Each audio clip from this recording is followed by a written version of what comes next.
उठ गए। भगवान ने थोड़ा भी देर नहीं किया। तेन अष्टाम प्रमारेण कौमांदम इतिलेपिताम, सबसे छोटी उंगली पर उसको धारण कर लिया। आज 5 दिन से गोवर्धन महाराज को एक छोटी सी उंगली पर भगवान धारण किए हैं। एक ब्रजवासी ने कहा, कन्हैया हम देख रहे हैं आज से 5 दिन तक तू ऐसे पकड़ा हुआ है, अरे काम कर, तू भी कुछ आराम कर ले, हम लोग अपना डंडा उंडा लगाए हैं ना। भगवान ने कहा, तो तुम क्या सोच रहे हो ये डंडे के बल पर टिका है क्या? तो तुम क्या सोच रहे हो कि दारा सिंह तुम ही होगा? तो ठीक है तो संभालो। भगवान ने रच के हटाया से सबके धन ट्रक से, अरे कन्हैया पकड़ो पकड़ो, तो भगवान ने तुरंत लगा लिया। एक ब्रजवासी भागा भागा नंद बाबा के पास गया। नंद बाबा सच्ची सच्ची बताओ, कन्हैया आपो का बालक है ना कि दूसरों को? नंद बाबा ने कहा, क्यों? अरे इतना पहलवान कैसे हो गया?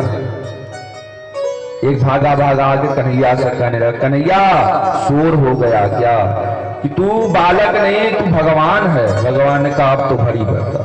बलराम जी ने कहा, और बनो हीरो, कब से समझाए जा रहे हैं कि शांति बनाओ। भगवान ने कहा, आज हम तुमको एक गोपनीय बात बताते हैं। अच्छा एक बात बताओ, किसी को थोड़ा सा कान में यह कह दीजिए कि केवल तुमसे बता रहे हैं, किसी और से मत बताना, तब देखिए कितना जल्दी बात फैलती है।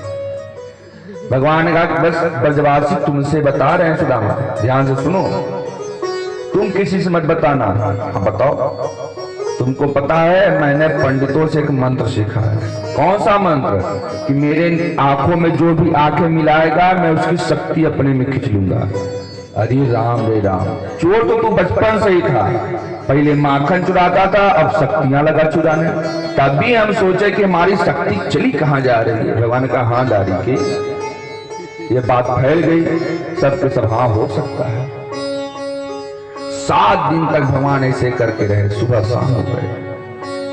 जैसे ही मेघों का जल समाप्त हुआ, इंद्र प्रकट हुआ, सबके सब ब्रजवासी बाहर निकल गए, अपने अपने घर को गए।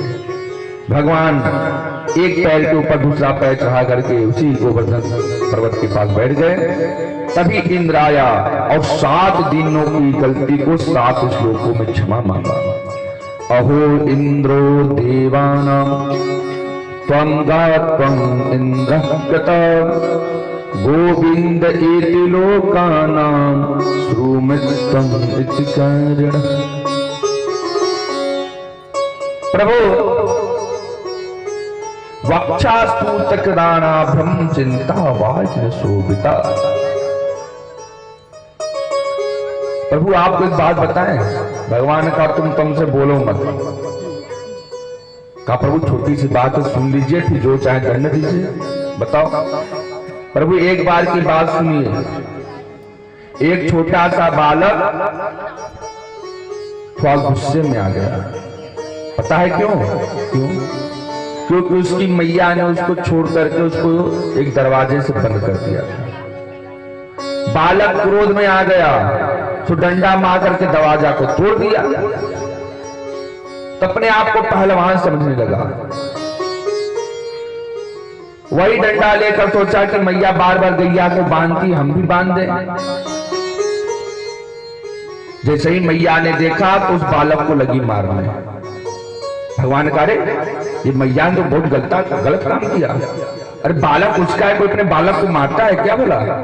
भगवान इन बातों को सुनकर इंद्र बड़ा प्रसन्न हुआ। सरकार वही हाल है, हम सोचने लगे कि हम पहलवान हैं, पर प्रभु आप हमको दंड दे दीजिए, पर ऐसे मुंह ना फेरिए। भगवान प्रसन्न हो गए। इंद्रपादं सदा बहु, इंद्र को प्रसन्न किया और आशीर्वाद देकर के विदा किया। नंद बाबा हर एकादशी का व्रत रहा करते थे। अब कई बार एकादशी व्रत में भ्रम खा गए। सोचे कि ब्रह्म मुहूर्त हो चुका है, सुबह हो चुकी है, स्नान करने की रात्रि नहीं चली गई। अपने चेलियों को जगाया सो चल गए। वरुण ने गोता लगाया, सो वरुण लोक से 2 दूत आए, उनको पकड़ के वरुण लोक ले गए। भागा भागा दूत आया, कन्हैया तेरे बाबा तो गंगा जी में डूब गए, यमुना जी में। भगवान दौड़ के गए और यमुना जी में कूद गए और वरुण के रास्ते होते सीधे पाताल। भगवान ने रास लीला किया। अब ध्यान से सुनिए, देखिए, ये गोपियां और कोई नहीं, रामावतार में जितने भी साधु संत भगवान को देखकर मोहित हुए थे, वही गोपियां बनकर के जन्म लिए हैं। एक गोपी ने कहा हम लोग भगवान का नाटक करेंगे तो भगवान अवश्य देखने के लिए आएंगे, ये नियम है। भगवान 3 जगह बिना बुलाए आते हैं। कहां कहां?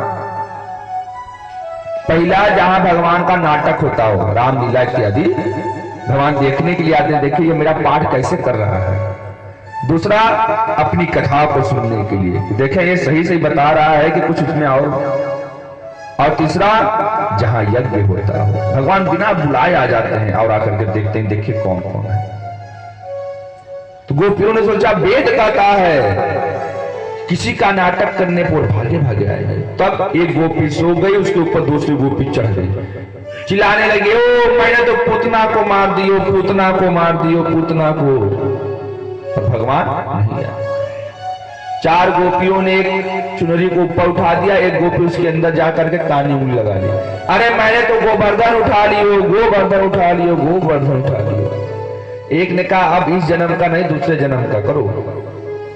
तो एक गोपी वरमाला ले ली और एक गोपी एक बांस का कही, अरे मैंने तो धनुष तोड़ दियो, सीता जी मुझसे विवाह करने वाली हैं, सिया जी मुझसे विवाह करने वाली है। फिर भी भगवान नहीं आए।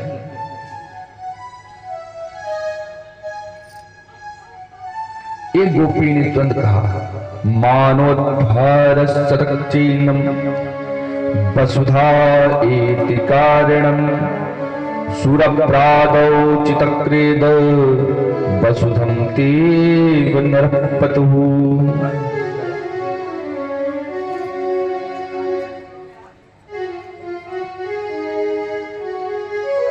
भगवान ने कहा, एक गोपी ने भगवान से कहा, अरे वो क्या जाने प्रेम की बात, जो किसी से प्रेम किया ही नहीं वो क्या जानेगा।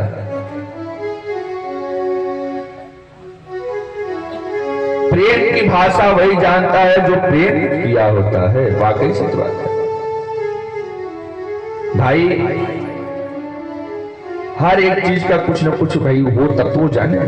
जैसे नशा के बारे में क्या जाने जब तक नशा न करे, हवन पूजा पाठ के बारे में क्या जाने जब तक कोई किया नहीं, भागवत कथा के बारे में क्या जाने तक सुना नहीं, तो प्रेम के बारे में नहीं जानता। अरे छोड़ो, अगर उससे प्रेम होता तो क्या वसुदेव और देवकी को छोड़कर आता? अगर उसे प्रेम होता तो क्या यशोदा मैया को तंग करता? अगर उसे प्रेम होता तो क्या अपने पिताजी का, दशरथ जी का श्राद्ध न करता? अब सोचिए, ये गोपियां कर रही हैं, इसका मतलब अपने आप में एक संत है।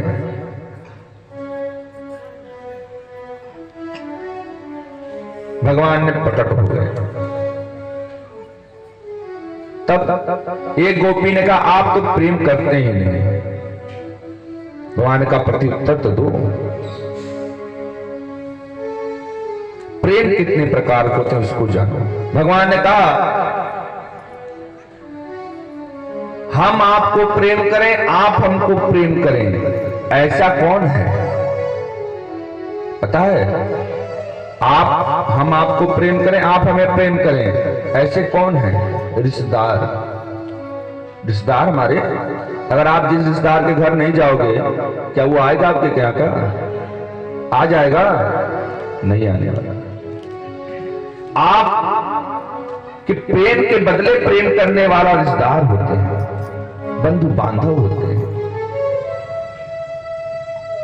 और आप प्रेम करें, वो करे चाहे ना करे, ऐसा तो केवल एक ही है। बताइए कौन? अब जो बता देगा तब कथा हम शुरू करेंगे, वरना आपकी तो लहा हुआ है। एक व्यक्ति प्रेम करता है, दूसरा करे चाहे ना करे, ऐसा कौन है? वो प्रेम अवश्य करेगा, आप उससे करो चाहे मत करो। बताइए भाई। देखिए यही बात है। माता पिता, माता पिता आपसे प्रेम करते हैं, आप करें चाहे न करें। ये नियम है। सब गोपियां शर्मिंदा हो गई और भगवान ने दिव्य बंसी बजाया, भोले बाबा भी प्रकट हो गए। भगवान ने कहा आइए आइए गोपेश्वर नाथ। दिव्य भगवान बंसी बजा रहे हैं और महाराज की तैयारी हो रही। आइए छोटे से भजन में महाराज को सुने।